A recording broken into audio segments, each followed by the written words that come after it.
All right. Oh, hey, everybody. Thomas Dimitrovich here, and welcome to Tech Tuesday. Today is Tuesday, October 8th, and today we're going to continue our live session on IAEI News Live. We are going to talk about continue our discussion on elevators. So get your Article 620 stuff together. Because, hey, Robert from Omaha, good to see you, brother.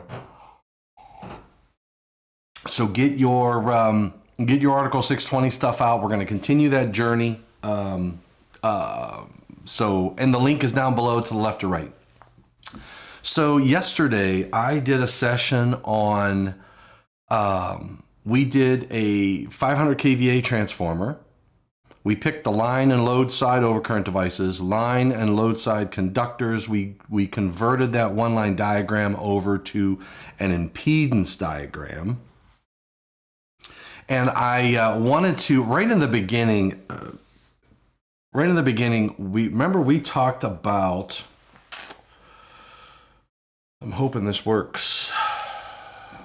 Let me see if this works. Yeah, it does. All right.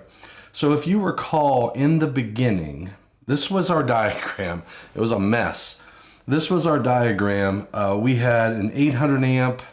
We ended up, Robert, with an 800 amp breaker feeding a 500 kVA transformer.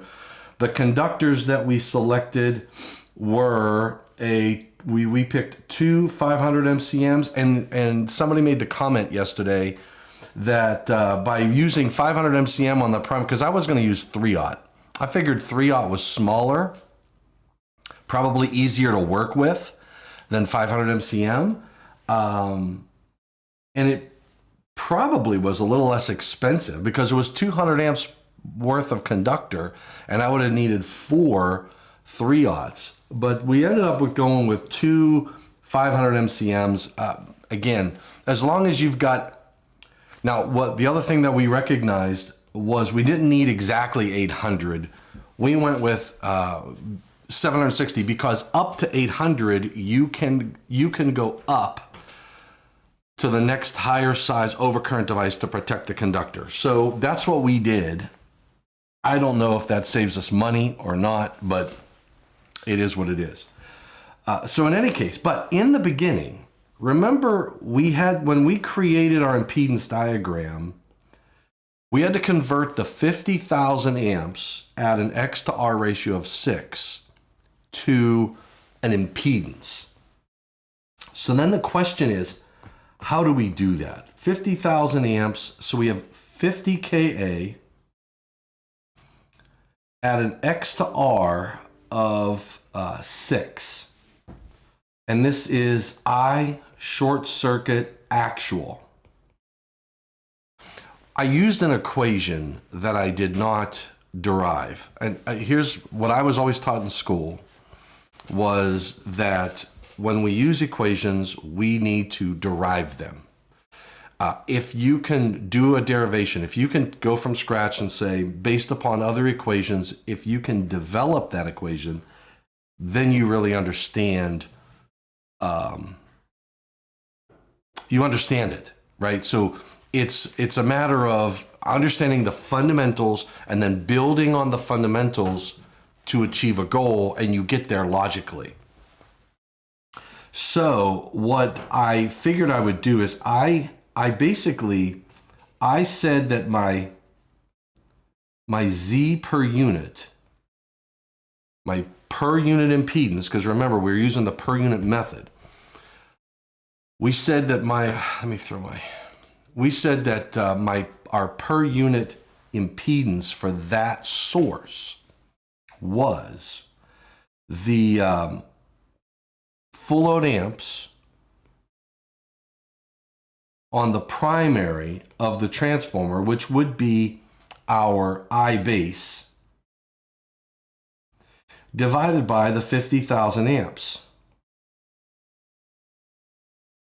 And this was a 500 kVA transformer. You divide that by the square root of 3. You divide that by 0.48. And that, ooh, I'm wondering, I think I can do this. See, I set this up. Nope, hold on. I got the wrong, hold on. See? We are gonna try to make this happen.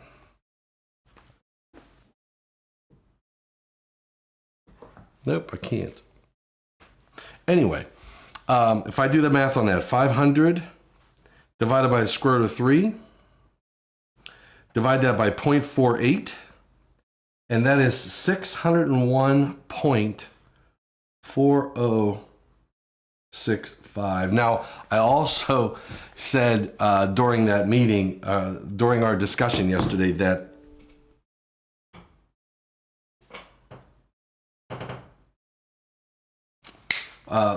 doing the 601.4065 divided by 50,000, and that is, whoa, 50,000 divide is 0.012028 per unit. Now, that was the number 0.012028. Let me go back up, make sure that's the number I got. This is always an embarrassing moment. Yep, there it is, 0.012028. So that was the number that I got. Now the question is, how did I get there? Right? So how can you take an available fault current and get that to a per unit impedance? I mean, that doesn't make sense, does it? So here's how we get there. We know per unit, a per unit value is equal to actual value divided by the base value. It's a percentage. It's not difficult. It's a percentage. So if I know my I short circuit actual is equal to 50,000 amps, and I know my base, my I base is equal to my 500 kVA transformer, because I'm basing this all off of 500. You have to pick a base, right? When we do per unit, we pick a base and we relate everything to that same base. It's percentages. So if I have different size transformers in my system, I relate it all over to the same base. So 500, or motors, say you have a motor that's a different voltage or a different horsepower or kVA, you need to convert the impedance of the motor, the per unit impedance of a motor, to the base that we're dealing with. So 500 kVA divided by the square root of 3 divided by 0.48, and make sure you use the right voltage. 480 volts was the primary, and we already said that that was 601.4. So 601.4 amps is my base. So now what we know is the per unit value is the actual value. So I per unit is equal to 50,000 amps divided by the base value, 601.4 amps. But I said it was just the opposite, right? I didn't do 50,000 over 601. What does that equal to? 50,000 divided 601.4 is 83.139. 83.139. So you say, well, Tom, how the heck did you get 601.4 divided by 50? Remember, that is I per unit. What is I per unit? I per unit equals 1 over Z per unit, right? So the 1 is the voltage. The voltage per unit is considered to be 1 volt per unit. Z is your impedance. V over I. Remember, what is V is equal to IR? If I want to calculate that, it's V over R is equal to I. This is V and this is R. Well, it's my impedance, Z. So 1 over Z per unit. So Z per unit is equal to 1 over I per unit. So Z per unit is equal to 1 over 83.139, which is equal to 1 over 0.012028. 0.1. Now, let's put it all together. Okay, so let's put it all together. When given I short circuit, especially say from a utility,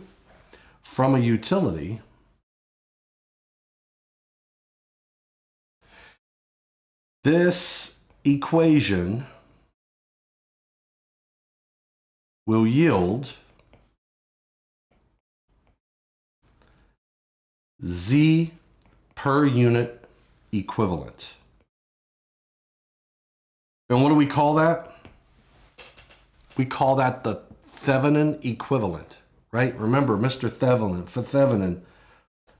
had that. So that's the Thev. Believe the Thev, all right? So let's get rid of that. All right, so to get your, what do we know? We know that Z per unit is equal to, it's the full load amps on the primary. So we would take KVA base, that's your KVA base, divided by the square root of 3, divided by the KV base. That gets you your full load amps, that's your I base. And then you divide that by the I short circuit. And that's not in kiloamps, that's the actual amps. All right, because that's what KVA base over KV base over square root of 3 gets you amps. Doesn't get you kiloamps, it gets you amps. So to get amps over amps, I take that value and I divide that by the available fault current from the utility. That is a very important equation, and we derived it from the per unit. Okay, that's a very important equation to remember when you're given an available fault current and you want to put that over into an impedance for your impedance diagram. And then now real and reactive. To get real and reactive, I need to know my X to R ratio. We know that inverse tangent of X over R is equal to theta. Cosine of theta is equal to power factor, right? That's, remember, you're dealing with a triangle at this point. See if I can do this. I'm dealing with the right triangle, and that is theta. This is your X. Oh, this is your R. That is your X, and this is your, and that's your hypotenuse. So this would be your Z. Or if I was doing this in power, this would be watts. This would be VARs, and that would be VA.